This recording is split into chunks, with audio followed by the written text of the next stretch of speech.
This talk is supposed to be about you, and so I've got a lot of examples, and I've gone out of my way to give examples of customers who you haven't heard about. By and large, they're ones who've just signed on over the past year, which is good because Daryl hit a lot of our old highlights. He talked about Starbucks and UPS and Crawford. You may have heard those stories. You won't have heard these stories. They're almost all customers who've signed on in the last 12 months. They generally didn't have the product when we spoke here last year, and they've still done terrific things with it. And they may come up later on during the show in order to give their own presentation. So if you'd like to hear more detail, you can probably catch up with them then. So for example, Dallas-Fort Worth Airport, one of the largest airports in the world. They're bigger than Manhattan, just in terms of square footage. That amazed me, but they're bigger than Manhattan. They've got hundreds of stores, and they're one of the largest airports in the world, top 5, certainly, in terms of air traffic.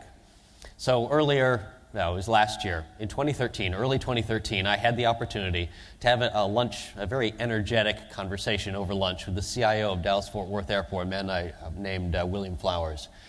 And the guy is relentless about using technology to make the airport experience better for all the travelers. It was one idea after another. I remember sitting there thinking, I hope this guy buys our software because I can't wait to talk about whatever he does with it. And he did. He bought the software. And true to form, he's rolled out 14 applications in the first 6 months. And of course, they're all mobile. And of course, they're all innovative. I don't have time to talk about them all, but I'll bring up just one. An example of the way he's transforming the way DFW Airport works has to do with a certain category of manager who walks around the concourse. I think they're called a terminal manager. They walk around the concourse all the time. Their job is just to be helpful. They see problems, they fix them. They see an issue, they log it. They see a lost person, they help them. They're just out there to make your trip through DFW better than it might have been otherwise. So it used to be these people would spend about half of their time back in the office. They see an issue, they got to do something. They have to log it, they have to tell somebody. They would go back to their desk. And they'd spend some time back there, and then eventually they'd get back on the floor of the airport. They don't do that anymore. Now they carry an Appian application on their mobile device. They see an issue, they take a photograph. They can collaborate right there. They can ask a question right there. They can get things done. They can get responses, recommendations. They can handle the issue right there. So a huge amount of their time just got saved. They're out on the airport all the time. Just that little change, right? You might think, hey, no problem. Their desk is probably around the corner. It's the size of Manhattan, right? It's a big, big airport. For them to go back to their desk was a big deal. And so keeping them in the field, that's a huge productivity increase. That's just one application. As I say, he's done 14. I think he's speaking later on this session, so I'm not going to steal all of his ideas here. Energy Alloys is another example of somebody doing something transformative with mobile. Energy Alloys makes the machinery that extracts oil from the ground. And the reason their processes are so complex is that for Energy Alloys, every order is a custom order.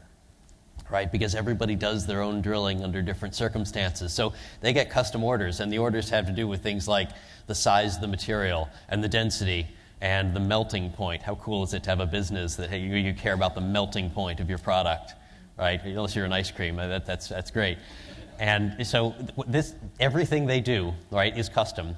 And if you have a factory in which you deal with large, dangerous, high melting point products, and yet everything is custom, you can imagine how carefully they take safety. You can't really put everything on an assembly line if everything is different, and yet this is a very dangerous environment. So safety is a big, big deal at Energy Alloys, and I'm going to highlight their safety app, even though they've done many. I'm just going to talk about this one. I like it particularly because executives use it. It's long been one of my goals, to get executives to use our mobile applications.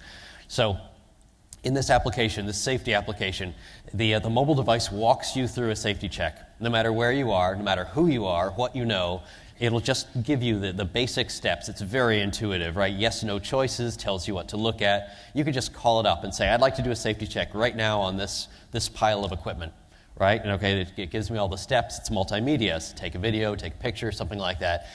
And not only can you collect it extremely intuitively, making everybody a safety inspector, but you can also summon that back up in a synthesized way. If you're an executive, for example, if you're arriving at a site, you can just say, okay, well, give me a briefing, right, on all the safety inspections that have been done on this site so I can be informed and I can know what to ask about and I can know when to check on myself. The other thing that's great about this is that it illustrates that even though mobile and desktop are equivalent in some ways. In others, they're very specialized. They do different things. When you're on a mobile device, you're probably in the field. You're probably looking at something. Your usage is more topical as a mobile user, and it's more synthesis-oriented when you're at your desktop. And both of them pertain to this application because as an inspector, you're topical. You're looking at a thing, you're taking a picture of it, you're answering questions about it, and then later somebody's going to take all the data that you gathered and everybody else gathered through this intuitive application and view it on a big sort of a spreadsheet, view it at once on a screen, and make synthesis decisions based on all that. So what we've got, because we have that equivalency, because the product works equally well on either platform, you can use both platforms for what they're good at. Mobile being in the field one topic at a time, desktop being all topics at the same time.